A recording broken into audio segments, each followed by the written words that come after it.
hello' guys মই just আপোনালোকে চাই আছে মোৰ ইউটিউব চেনেল খাৰেম ভাই তো গাইজ বহুত মানুহে মোক কমেণ্ট কৰিছে যে দাদা আপুনি কিয় কচু নোখোৱাই গাহৰিৰ কাৰণে তো বহুত মানুহে মোক সুধি থাকে তো আজি আপোনালোকক এইটো ডিটেইলছটো জনাই দিম তো গাহৰিৰ কাৰণে কচুটো দিয়াটো ভাল না বোলে বেয়া বা কিহৰ কাৰণে কচুৰ পাতটো মই নিদিওঁ আৰু কচুটো নিদিওঁ তো তাৰ কাৰণে আজি আপোনালোকক এইটো জনাই দিম তো আপোনালোকে সেইগুলো চাই থাকিলে গম পাব তো বলক তাৰ ভিডিঅ'টো আৰম্ভ কৰোঁ তোৰ কৰিব ভিডিঅ' আৰম্ভ কৰাৰ আগতে যিসকলে আমাৰ চেনেল নতুনকৈ আছে ছাবস্ক্ৰাইব কৰা নাই তো ছাবস্ক্ৰাইব কৰি দিব আৰু বেলেগত টিং টাং মাৰ দিব বলক তাৰ ভিডিঅ'টো আৰম্ভ কৰোঁ ভাগুৱা দিয়া গাহৰিটো চেক কৰিব যে আছোঁ এতিয়াতো আপোনালোকক দেখুৱাম আগত ভাগুৱা দিয়া গাহৰিটো ডাঙৰ হৈছে নে হোৱা নাই সেই গাহৰিটো আগত চেক কৰি লৈ ল'ম তো তাৰপিছত আপোনালোকক জনাই আছোঁ গাহৰিৰ কাৰণে মই কিয় কচু নোখোৱাই তো অলপ পিছত জনাই আছোঁ মানে চৰ্দি কাজ জ্বৰ হৈ আছে তো তাৰ কাৰণে মানে আৱাজটো ভালকৈ নাহে তথাপিও মানে পূৰা জোৰে জোৰে মানে কোৱা আৰম্ভ কৰি আছোঁ আৰু ইফালে এটা তাৰপিছত সেইফালে এটা সেই যে তুলিছোঁ তলত এইফালে এটা এইফালে দুটা আৰু এটা দুটা ক'ত বান্ধিছে এইটো বিচাৰিব লাগিব এতিয়াতো ক'ত পালে বান্ধিছে সেই যিটো এটা আছে তো টোটেল তিনিটা আছে মোৰ তাতে আছে তিনিটা ছয়টা আৰু ইফাল দি এটা এই যিটো চক ইফাল দি এটা এই যিটো এইটো এটা আৰু এই যিফাল দি এটা আৰু সেইটো এটা এই যিটো এটা আৰু এই যিটো এটা এই যিটো চক আৰু ইফাল দি এটা এই যিটো তো ফাইনেলি আপোনালোকক কৈছিলোঁ মই বেলেগ মানুহৰ কাৰণে দিছোঁ বুলি তিনিটা গাহৰি দিছোঁ বুলি আপোনালোকক কৈছিলোঁ আৰু এতিয়া আপোনালোকক দেখুৱাই দিলোঁ আৰু যিটো মই পুহি আছোঁ সেই গাহৰিটো মই এতিয়া চাব যাই আছোঁ সেইটো চাই কিনি পানী দিব লাগিব নে নালাগিব পানী যদি দিব লগা হয় তেনেহ'লে পানীটো দিব লাগিব কাৰণ গাহৰিৰ কাৰণে পানী দিব লাগে পানীয়ে মেইন তাৰ কাৰণে আগত পানীটো দিলোঁ মই গাহৰিৰ কাৰণে তো তাৰপিছত আপোনালোকক জনাই আছোঁ যে মই গাহৰিৰ কাৰণে কিয় কচু নোখোৱাই তো অলপ পিছত আপোনালোকক জনাই আছোঁ আৰু এই যিটো চক এইটো মানে মোৰ ঘৰতে ৰাখি দিছোঁ এইখন চক এই যিখন মানে পূৰা হেচ পেচ হৈ আছে তো তাৰ কাৰণে পানী দিব লাগিব ইয়াতে পানী ঢালি দি দিম ইয়াত যদি পানী ঢালি দিলে গাহৰিত ধুনীয়াকৈ মানে সোমাব পাৰিব এটাও মানে পূৰা হেচ পেচ হৈ আছে চাগে এই যিটো চক এই যিটো চক কি অৱস্থা চাওক এই যিটো অৱস্থা বেয়া হৈ আছে তো তাৰ কাৰণে সিহঁতৰ কাৰণে আগত মানে পানীটো দিব লাগিব তো তাৰপিছত আপোনালোকক জনাই আছোঁ গাহৰিৰ কাৰণে মই কচু কিয় নোখোৱাই অলপ পিছত জনাই আছোঁ ফাইনেলি মই গাহৰিটো চেক কৰি আহিলোঁ গাহৰিবিলাকে মানে ভালে হৈছে চেহেৰাবিলাকে আৰু এতিয়া মই লোকেল মুৰ্গীটো চাব যাই আছোঁ লোকেল মুৰ্গী মানে হেচিং কৰি আছে আৰু এইফালে চাওক ইয়া মাৰে নামাৰে জাষ্ট খালে ইয়া কৈ থাকে সি নামাৰে একো নকৰে সি একো চাহ কেইটা আছে এইবিলাক কণী আৰু এই তাতেও আছে এইফালে হেচিং কৰি আছে আৰু এইটো হেচিং কৰি আছে ইয়াততো মানে পোৱালি দিছে ইয়াততো মানে এক্সট্ৰাকৈ ৰাখি দিলোঁ আৰু ইফালে এটা আৰু ইফালে এটা মানে দুটা মানে হেচিং কৰি আছে লোকেল মুৰ্গীয়ে আৰু এটাতো মানে পোৱালি দিছে পোৱালি দিয়াটো আগত চাই ল'ম তো তাৰপিছত আৰু যাব লাগিব পানী আনিবৰ কাৰণে এটা মুৰ্গী মৰিল নেকি এইফালে এইবিলাক চক পোৱালি কেনেকৈ মৰিল এইটো এটা লোকেল মুৰ্গী পোৱালি মৰি গ'ল লছ হৈ গ'ল দেখোন তো উপায় নাই আৰু যিহেতু মৰি গ'ল আৰু কি কৰিব আৰু এতিয়া মই গাহৰিৰ কাৰণে পানী আনিব যাব লাগিব পানী আনিখিনি থালিখিনি দিব লাগিব গাহৰিৰ কাৰণে নহ'লে গাহৰিবিলাকৰ কাৰণে পূৰা গৰম হৈ আছে মানে আৰু এইফালে চক টাৰ্কিবিলাকে পূৰা মোক চাই আছে বাল্টিং লোৱাৰ লগে লগে মানে এতিয়া মোক চব আৰম্ভ কৰি দিয়ে অলপ পিছত দি আছোঁ তো ফাইনেলি বাল্টিং লৈ ল'লোঁ আৰু এতিয়া গাহৰিৰ কাৰণে পানী আনিব যাওঁ কুঁৱাৰ পৰা আগত মই গাহৰিৰ কাৰণে পানীবিলাক দি লওক তো তাৰপিছত আপোনালোকক জনাই আছোঁ গাহৰিৰ কাৰণে মই কিয় কচু নোখোৱাই সেই ৰিজাল্টটো আজি আপোনালোকে পাব A to Z কি ইমান ৰুটৰ সময় দিব লাগে পানী বহুত গৰম আপোনালোকে যদি মন নিচিনা গাহৰি পোহে বহুত কষ্ট হ'ব গাহৰি পুহিলেও কষ্ট গাহৰি নুপুহিলেও কষ্ট কি কৰি খাম ন বাপ ৰে বাপ কি আচৰিত পাই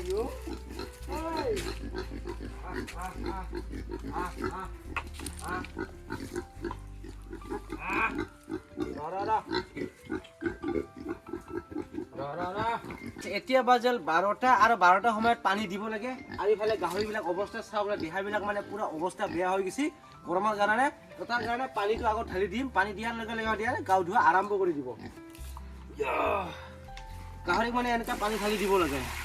এনেকুৱা যদি গাহৰি যদি পানী ঢালি দিয়া তেতিয়া গাহৰিবিলাকে মজা কৰে মানে ইয়াতে মানে একদম মানে গা ধুই দিব মানে ইয়াত মানে ঘুমাই কিনে অলপ মানে দেহাটো ঠাণ্ডা কৰে মানে এনেকুৱা পানী দিব লাগে 12টা বজামানত এনেকুৱা যদি 12টা বজামানত যদি পানী দিয়ে তেতিয়া গাহৰিবিলাকৰ দেহাটো ভাল থাকে যিটো গৰমটো আছে যে সেই গৰমটো ঠাণ্ডা হয় তো তাৰ কাৰণে 12টা সময়ত এনেকুৱা গাহৰিক পানী দিব লাগে তো ফাইনেলি এটা দি দিলোঁ আৰু এতিয়া দিব লাগিব সেইফালে এটা আছে যে তাকো দিব লাগিব এটাৰ কাৰণে মই দিছোঁ তো তাৰ কাৰণে মানে দেখাৰ লগে লগে মানে এটাও মানে পুৰা উকে মানে কান্দা আৰম্ভ কৰি দিলে তো ইয়াকো দিব লাগিব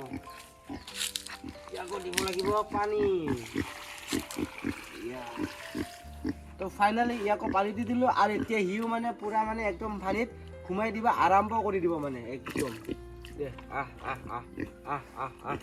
এই দি চাওক গাহৰিবিলাকে পানী দিয়াৰ লগে লগে এনেকা ঘুমাই দিয়া আৰম্ভ কৰি দিয়ে মানে আৰু আপোনালোকে ভাবিব পাৰে যে গাহৰি কিয় পানী দি আছে তো গাইজ আপোনালোকে যদি মোৰ নিচিনা যদি গাহৰি বান্ধি কিনি পোহে তেতিয়া আপোনালোকে গৰমৰ দিনত 12টা বজা মানত গাহৰিক পানী দিব লাগিব তেতিয়াহে গাহৰিবিলাকৰ দেহাবিলাক ভাল থাকে তো গাইজ ফাইনেলি দুটা গাহৰিক পানী দি দিলোঁ সেইফালেদি এটা আৰু এই যে এইখন এটা এইখন মানে ঘুমোৱা পূৰা আৰম্ভ কৰি দিলে তো ফাইনেলি দুটা গাহৰিক দি দিলোঁ আৰু এতিয়া আছে এটা সেইফালেদি সেই এটাকো দিব লাগিব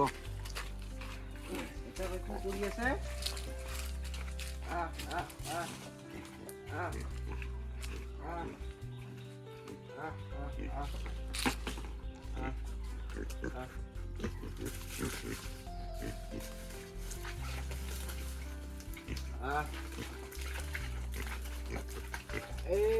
এটাক মানে গা ধুইহে দি আছো মই আৰু এইফালে গা ধুই দিলোঁ গাহৰি এইটো মানে সৰু গাহৰি ইমান ডাঙৰ হোৱা নাই ঠিক মিডিয়াম চাইজ হৈছে এইটো মানে এতিয়ালৈকে মানে ডাঙৰ হোৱা নাই তো ফাইনেলি গাহৰিক দি দিলোঁ পানী আৰু এতিয়া আম বোলে আছে বোলে এতিয়ালৈকে বোলে আম বোলে পকা নাই সেই আম নাপাকাটো চাব যাই আছোঁ দেউতাহঁতৰ বোলে আম আছে বোলে সেই আমটো চাব লাগিব যদি খাবৰ কাৰণে ভাল হয় তেনেহ'লে খাব লাগিব সেইটো আগত মই চাই ল'ম দেউতাই মানে মোক কৈ আছে সেইটো আমটো এতিয়ালৈকে খাব টাইম হোৱা নাই যেতিয়া টাইম হ'ব তেতিয়া মই দিম বুলি কৈ আছে দেউতাই দেখাৰ আগতে মই এটা আম লৈ আহোঁ ৰ খাব লাগিব যেতিয়া গৰম এই গৰম টাইমত আৰু এনে চৰ্দি কাহ জ্বৰ তো খাবই লাগিব আৰু গাইজ আপোনালোকে কমেণ্ট কৰি জনাব কাৰ কাৰ ঘৰত এতিয়ালৈকে আম আছে তো আপোনালোকে কমেণ্ট কৰি জনাব তো এতিয়ালৈকে আমাৰ ঘৰত আম আছে আপোনালোকক দেখুৱাই আছোঁ আৰু যিটো আমটো আছে যে সেই আমটো বেছি ডাঙৰো নহয় জাষ্ট খালি 3 বছৰতে ফল লগা আৰম্ভ কৰি দিলে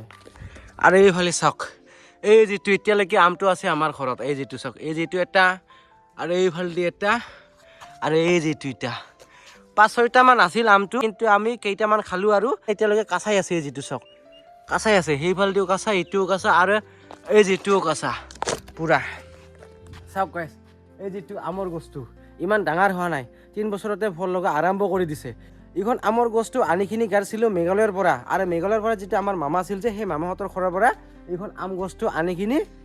গাড়িছিল আৰু 3 বছৰতে ফল লগা আৰম্ভ কৰি দিলে আৰু এইখন যেতিয়া পাকিব তেতিয়াহে আমি খাম মানে এইখন আমটো এইবাৰে ফাৰ্ষ্ট মানে ফলটো লাগিছে তাৰ কাৰণে এইখন আমটো চবকে মানে দিখিনি খাব লাগিব একলাই খালে নহ'ব তো চবকে দিখিনি খাব লাগিব তো তাৰ কাৰণে এইখন মানে পকিব দিম মানে যেতিয়া পকিব তেতিয়া আমি খাম মানে আমটো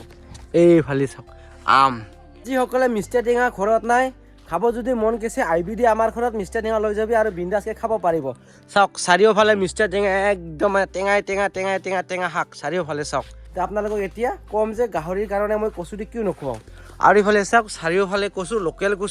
লোকেল কচু খাবৰ কাৰণে গাড়ী দিছোঁ এতিয়ালৈকে মানে ভাল হোৱা নাই যেতিয়া কচুৰ গাছবিলাক মৰি যাব তেতিয়া আমি এখন তুলি কিনি চব্জি বনাই কিনি খাম এইখন কচুবিলাক মানে বিক্ৰী কৰিবৰ কাৰণে গাড়া নাই জাষ্ট মানে ঘৰত খাবৰ কাৰণেহে গাড়ছোঁ চাওক এই যিবিলাক কচু আপোনালোকক মই A to Z জনাই আছোঁ এতিয়া এইফালে চাওক মোৰ পিছফালে গাহৰি আৰু বৰ্তমান মানে মোৰ চৰ্দি কাহ জ্বৰ হৈ আছে তাৰ কাৰণে মানে আৱাজটো বেলেগ ধৰণৰ হৈ আছোঁ আপোনালোকে মোৰ ফেমিলি মেম্বাৰ হৈ গ'ল তো তাৰ কাৰণে আপোনালোকে মোক সুধিছে দাদা আপুনি গাহৰিৰ কাৰণে কচু কিয় নোখোৱাই বুলি তো আপোনালোকে মোক সুধিছে তো তাৰ কাৰণে মই আজি আপোনালোকক সম্পূৰ্ণ এইখন ভিডিঅ'তে আজি আপোনালোকক মই জনাই আছোঁ আৰু এইফালে চাওক গাহৰিৰ কাৰণে মই একদম ধুনীয়াকৈ পাৰি দি দিছিলোঁ আৰু গাহৰি মানে শুই বহি কিনে একদম ধুনীয়াকৈ দেহাবিলাক মানে ঠাণ্ডা কৰি লৈছে মানে আৰু এতিয়া আপোনালোকক জনাই আছোঁ গাহৰিৰ কাৰণে মই কিয় নোখোৱাওঁ কচু গাহৰিৰ কাৰণে মই কচু খোৱালে হয় কিছুমান গাহৰিবিলাকে কচু খাব নোৱাৰে আৰু কিছুমান গাহৰিবিলাকে কচু খালে কি হয় ডায়েৰিয়া বেমাৰ হয় আৰু লগতে হজম কৰিব নোৱাৰে মানে সৰুৰ পৰা যদি আপোনালোকে কচু যদি খুৱায় তেতিয়াহে গাহৰিবিলাকে হজম কৰিব পাৰে আৰু কিছুমান গাহৰিবিলাকে ডায়েৰিয়া বেমাৰ হয় আপোনালোকে যদি গাহৰিৰ কাৰণে যদি কচু যদি খুৱায় তেনেহ'লে গাহৰিবিলাকে ওজনটো বেছি নহয় সেই ওজন বেছি নোহোৱাৰ কাৰণে মই কচুটো নোখোৱাওঁ গাহৰিৰ কাৰণে মেইন খাদ্য হ'ল কচুৱে কিন্তু কচু যদি খোৱালে গাহৰিৰ ওজনটো বেছি নহয় ডাঙৰ হয় ঠিকে চাপ'জ কতে মই কৈ আছোঁ আপোনালোকে যদি 6 মাহত যদি আপোনালোকে গাহৰি 100 কেজি কৰিব বিচাৰে তেতিয়া আপোনালোকে যদি কচু যদি খুৱায় তেনেহ'লে কচু খোৱালে আপোনালোকৰ 6 মাহত আপোনালোকে 100 কেজি কৰিব নোৱাৰিব 50 হয় মানে কচু যদি খোৱালে গাহৰিয়ে ডাঙৰ হয় সোনকালে কিন্তু গাহৰিবিলাকে ওজনটো বেছি নহয় তো তাৰ কাৰণে মই কচু নুখুৱাওঁ কচু সদায় বিচৰাই থাকিব লাগে আৰু বহুত বেলেগ বেলেগ জেগাত বিচৰাব লাগে আৰু বহুত কষ্ট হয় তো তাৰ কাৰণে মই কচু নুখুৱাওঁ আপোনালোকে কচু খোৱালে কচু খুৱাব পাৰে কিন্তু আপোনালোকে যদি গাহৰিৰ কাৰণে কচু যদি খুৱায় তেনেহ'লে আপোনালোকে মনত ৰাখিব যে উল্টা পুল্টা কচুটো খুৱাব নালাগে আপোনালোকে যদি উল্টা পুল্টা যদি কচু যদি খুৱায় তেনেহ'লে আপোনালোকৰ গাহৰিবিলাকে ডায়েৰিয়া বেমাৰ হ'ব চান্স থাকে আৰু এটা কথা গাইছ আপোনালোকে বহুত মানুহে ভাবি থাকে যে মই জুগুলি খুৱাই কিনে গাহৰি সোনকালে ডাঙৰ কৰিম বোলে বহুত মানুহে ভাবি থাকে আপোনালোকে যদি গাহৰি সোনকালে ডাঙৰ কৰিব বিচাৰে তেনেহ'লে আপোনালোকে যিটো মদ বনাই যে সেই মদ বনোৱাৰ যিটো জুগুলি আছে যে সেই জুগুলিটো খুৱাব পাৰে আপোনালোকে যদি জুগুলি যদি খুৱায় তেনেহ'লে গাহৰিবিলাকে সোনকালে ডাঙৰ হয় কিন্তু ওজনটো কম হয় কচুৰ কাৰণে গাহৰিৰ ওজনটো কম হয় আৰু লগতে মদৰ যিটো জুগুলি আছে যে সেই জুগুলিৰ কাৰণে গাহৰিটো কম হয় আপোনালোকে যদি গাহৰিৰ কাৰণে যদি কচু খুৱায় তেনেহ'লে জাষ্ট খালি কচু খুৱাব নালাগে খালি কচু যদি খুৱায় তেনেহ'লে গাহৰিবিলাকৰ পেটত মানে হজম কৰিব ভালকৈ নোৱাৰে আপোনালোকে যদি কচু যদি খুৱায় গাহৰি তেতিয়াহ'লে আপোনালোকে ময়লাৰ লগত মিলাইখিনি খুৱাব আৰু দানাৰ লগত মিলাইখিনি খুৱাব কচু খোৱা গাহৰিটো বেলেগ ধৰণৰ দেখা যায় আৰু কচু নোখোৱা গাহৰিটো বেলেগ ধৰণৰ দেখা যায় গাছ কচু খোৱা গাহৰিটো মানে দেহাটো মানে বেছি ভাল নহয় আৰু যদি কচু যদি নোখোৱায় সেই গাহৰিটো দেহাটো বেছি ভাল থাকে কচুত মানে ভিটামিন আছে গাহৰিৰ কাৰণে ভাল কচুটো বহুত ভাল গাহৰিৰ কাৰণে কিন্তু ওজনটো মানে বেছি নহয় ওজনটো মানে কমকৈ হয় ডাঙৰটো হয় ঠিকেই কিন্তু ওজনটো বেছি নহয় আৰু যদি আপোনালোকে যদি কচু যদি নিদিয়ে তেনেহ'লে গাহৰি ওজনটো অলপ বেছিকৈ বাঢ়ে আপোনালোকে যদি ভিটামিন দানা চানা দি কিনে যদি আপোনালোকে যদি পুহিব পাৰে তেতিয়া আপোনালোকৰ গাহৰিবিলাকৰ ওজনটো বেছি হ'ব আৰু যদি আপোনালোকে যদি ভিটামিন নিদিয়াকৈ যদি কচু টচু কিবা কিবি দি কিনে যদি আপোনালোকে পোহে তেতিয়া ওজনটো অলপ কম হয় গাহৰিটো কচুটো বেয়া নহয় গাহৰিৰ কাৰণে ভালে আৰু কচুৰ পৰা গাহৰি ভিটামিন পায় বহুত ভিটামিন পায় তো তাৰ কাৰণে আপোনালোকক কৈছোঁ আপোনালোকে যদি গাহৰিৰ কাৰণে কচু যদি দিয়ে তেনেহ'লে দিব পাৰে কিন্তু গৰমৰ দিনত আপোনালোকে কচু দিয়াটো অলপ চাই কিনিহে দিব লাগিব আপোনালোকে যদি গৰমৰ দিনত যদি এনি টাইম যদি কচু দি থাকে তেতিয়া গাহৰিবিলাকে ডায়েৰিয়া বেমাৰ হ'ব চান্স থাকে মই গাহৰি কচু নিদিয়াকৈ জগুলি নিদিয়াকৈ মই 7 মাহ 6 মাহ 8 মাহ হায়েষ্ট মই গাহৰি পুহোঁ 8 মাহ 8 মাহৰ ওপৰত মই গাহৰি নুপুহোঁ 8 মাহ হোৱাৰ লগে লগে মই গাহৰি বিক্ৰী কৰি দিওঁ 8 মাহ হোৱাৰ লগে লগে মই 16,000 17,000 20,000কৈ মই গাহৰি বিক্ৰী কৰোঁ 1 বছৰ মই গাহৰি নুপুহোঁ আপোনালোকক মই A to Z জনাই দিলোঁ গাহৰিৰ কাৰণে কচু মই কিয় নোখোৱাওঁ আৰু জুগুলি কিয় নোখোৱাওঁ তো আপোনালোকক সম্পূৰ্ণ ডিটেইলছ আপোনালোকক জনাই দিলোঁ তো আজিৰ ভিডিঅ' চাই কেনেকুৱা লাগে যদি ভাল লাগে তেনেহ'লে লাইক কমেণ্ট ছাবস্ক্ৰাইব কৰি দিব আৰু বেলেগক টিং টাং মাৰি দিব তো লগ পাই আছোঁ নেক্সট ভিডিঅ'ত আপোনালোকৰ আজিৰ কাৰণে বাই বাই